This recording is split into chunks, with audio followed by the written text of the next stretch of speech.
RSS registered क्यों नहीं है किसी सोसाइटी एक्ट या ट्रस्ट के तहत, जबकि इसकी स्थापना को 100 साल हो चुके हैं, 80,000 शाखाएं हैं और करोड़ों स्वयंसेवक।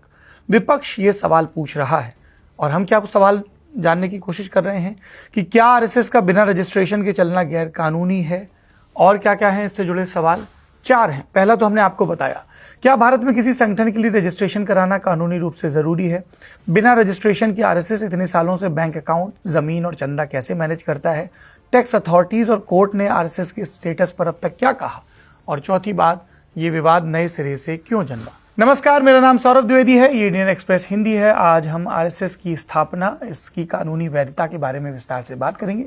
ये पूरी बातचीत दीप्तिमान तिवारी के इंडियन एक्सप्रेस अखबार में आए एक्सप्लेन्ड आर्टिकल की जानकारी पर आधारित है। पहले सवाल पर आते हैं, क्या भारत में हर संगठन को रजिस्टर कराना ही पड़ता है? जवाब है नहीं। भारत में कोई ऐसा जनरल कानून नहीं जो नागरिकों के हर एसोसिएशन या ग्रुप को रजिस्टर कराने के लिए मजबूर करे।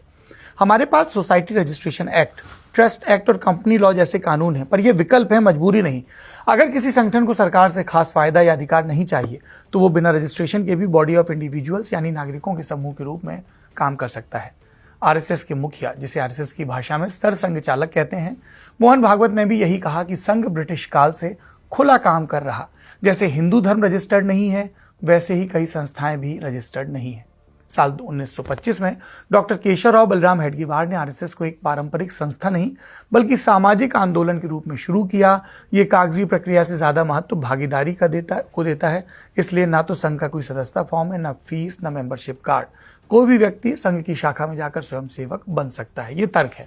आरएसएस से जुड़े इतिहासकार रतन शारदा भी कहते हैं कि संघ एक विकेंद्रीकृत संगठन है। देश भर की शाखाएं स्वतंत्र हैं, अपने संसाधन खुद जुटाती हैं। जब कोई केंद्रीकृत नियंत्रण नहीं है तो कोई सेंट्रल रिकॉर्ड रखने की जरूरत नहीं है। हालांकि ये बात दर्शकों को स्पष्ट रहे कि आरएसएस का एक सांगठनिक ढांचा है और हर शाखा का एक पदाधिकारी होता है जो अपने से ऊपर की सांगठनिक इकाई में लोगों को रिपोर्ट करता है और इसी तरह से ये क्रम ऊपर तक चलता रहता है। तो ऐसा नहीं कि सांगठनिक ढांचा नहीं है। संघ के इतिहास में कई कड़वे अनुभव रहे। वॉल्टर एंडरसन और श्रीधर दामले की मशहूर किताब है ये मेरी जानिब, आरएसएस पर लिखी गई सबसे मुकम्मल किताब है, क्योंकि आरएसएस पर लिखी गई ज्यादातर किताबें या तो बहुत आलोचना भाव या बहुत भक्ति भाव से लिखी गई हैं, लेकिन एंडरसन और दामले की किताब ऐसी नहीं है। द ब्रदरहुड इन सैफरन, इस किताब के मुताबिक संघ पर चूंकि 3 बार प्रतिबंध लगा, 1948 में गांधी जी की हत्या के बाद, 1975 में इमरजेंसी के दौरान और 1992 में बाबरी विध्वंस के बाद, इन प्रतिबंधों से बचने के लिए संघ ने एक रणनीति अपनाई कि कागजी रिकॉर्ड को न्यूनतम रखो, मुख्य गतिविधियों को अनौपचारिक रखो। और यही वजह है कि जब भी मुख्य संगठन पर दबाव आया तो इसके जो सहयोगी संगठन है, अनुषांगिक संगठन है, उन्होंने अपने ढांचे के जरिए संघ को बचा के रखा और यही अनौपचारिक ढांचा संघ को विपरीत परिस्थितियों में मजबूत और टिकाऊ बनाता है। अब आता है दूसरा सवाल, अगर संघ रजिस्टर्ड नहीं है तो जमीन कैसे खरीदता है? बैंक अकाउंट, करोड़ों का चंदा, गुरु दक्षिणा में जो पैसा आता है वो सब कैसे लेता है?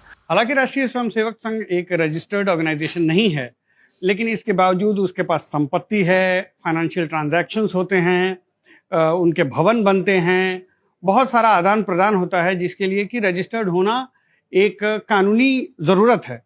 तो इसको आखिर संघ कैसे पूरा करता है? संघ के जितने भी अनुषांगिक संगठन हैं, यानी कि जो उनके एसोसिएट ऑर्गेनाइजेशंस हैं, जैसे कि हम विद्या भारती जानते हैं, संस्कार भारती जानते हैं, भारतीय मजदूर संघ को जानते हैं, स्वदेशी जागरण मंच को जानते हैं, ऐसे बहुत सारे ऐसे संगठन हैं जो कि संघ से जुड़े हुए हैं या संघ के एफिलिएट्स जिनको कहा जाता है, वो सभी रजिस्टर्ड ऑर्गेनाइजेशंस हैं। उनकी एनुअल रिपोर्ट्स होती है, जहाँ पे टैक्स बनता है वहाँ पे वो टैक्स पे भी करते हैं और उनके थ्रू जो है वो संघ जो है वो एसेट्स क्रिएट करता है। उनके थ्रू जो है वो फाइनेंशियल ट्रांजैक्शंस, जो भी उन अनुषांगिक संगठन के फाइनेंशियल ट्रांजैक्शंस होते हैं वो उनके इस माध्यम से, इस तहत होते हैं। दूसरी चीज़ ये है कि जब भी, जैसे कि संघ का अगर हम एक प्राइम एग्जांपल ले लें, अभी कुछ समय पहले संघ का जो मुख्यालय है वो दिल्ली में तैयार हुआ, केशव कुंज उसका नाम है।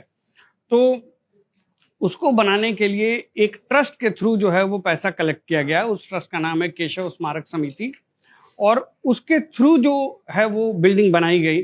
तो अगर आप कागज पर देखेंगे तो वो बिल्डिंग राष्ट्रीय स्वयंसेवक की नहीं है, वो बिल्डिंग जो है वो आपको केशव स्मारक समिति की बिल्डिंग है। अब केशव स्मारक समिति किसी स्वयंसेवक के द्वारा गठित की जाती है। तो एक तरह से सब कुछ संघ का है भी और नहीं भी।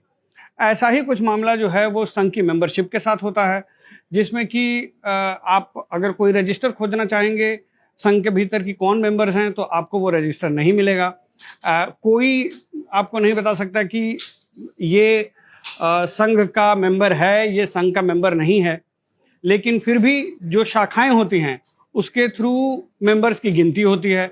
मेंबर्स के थ्रू ही जो है वो आरएसएस को डोनेशन मिलता है, जिसे कि गुरु दक्षिणा के रूप में आरएसएस स्वीकार करता है और अपनी सारे कार्यक्रमों को फंड करता है। तो हालांकि इसमें भी कोई एकदम फूल प्रूफ तरीका नहीं है। ये गिनती कितने, जैसे हर साल जो है वो संघ बताता है कि हमारी इतनी शाखाएं हैं और हमारे इतने मेंबर्स हैं, उन शाखाओं में जा रहे हैं। तो ये जो है, जो भी संघ का शाखा प्रमुख होता है वो साल के एंड में एक गिनती जो है वो मुख्यालय को देता है और उसके बेसिस पे एक एनुअल रिपोर्ट बनती है जिसमें ये सब डेटा होता है। लेकिन उसमें भी जो है ये जो मेंबरशिप होती है वो बड़ी फ्लोटिंग होती है। एक दिन 4 लोग आए तो किसी दिन 15 लोग आए तो किसी दिन 20 लोग आए। तो इसमें कुछ भी एक जो है वो प्रूफ के तरीके से आप नहीं कह सकते कि ये जो है वो रेगुलर मेंबर है, ये रेगुलर मेंबर नहीं है। तो इस तरह का कुछ जो है वो पूरी व्यवस्था है जिससे कि संघ जो है वो अपने आप को संचालित करता है। तीसरा सवाल, क्या टैक्स विभाग ने कभी इस पर उंगली नहीं उठाई? 1970 के दशक में बॉम्बे और पटना में टैक्स अधिकारियों ने संघ को मिलने वाले चंदे यानी गुरुदक्षिणा पर टैक्स लगाने की कोशिश की थी। मामला अदालत तक गया। लंबी कानूनी लड़ाई के बाद 1994 में पटना हाई कोर्ट ने फैसला दिया।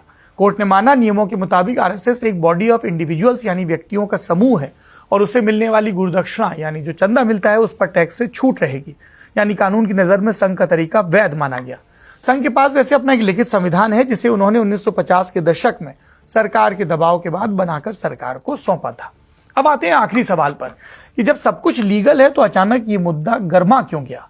दरअसल कांग्रेस के राष्ट्रीय अध्यक्ष के बेटे और कर्नाटक के गृह मंत्री प्रियांक खड़गे ने 13 जून को आरएसएस के मुखिया मोहन भागवत को एक चिट्ठी लिखी, मांग की इतने बड़े पैमाने पर काम करने वाले संगठन को खुद को रजिस्टर कराना चाहिए, अपनी फंडिंग और पदाधिकारियों की जानकारी पब्लिक करनी चाहिए। बाद में टीवी इंटरव्यूज में भी उन्होंने कहा कि जो संगठन मुख्यमंत्रियों को तय करता हो, कैबिनेट मंत्रियों को तय करता हो, जिसकी विचारधारा से देश की पॉलिसी बन रही हो, उसको सार्वजनिक जीवन में पारदर्शिता अपनानी ही चाहिए। इन सबसे इतर विपक्ष और आलोचक ये भी कहते हैं कि आरएसएस जब इतना प्रभावशाली है तो वो अपने बारे में ज्यादा जवाबदेही क्यों नहीं रखता है? अब आपकी बारी है। आपकी संघ और उसकी कार्यशैली के बारे में क्या राय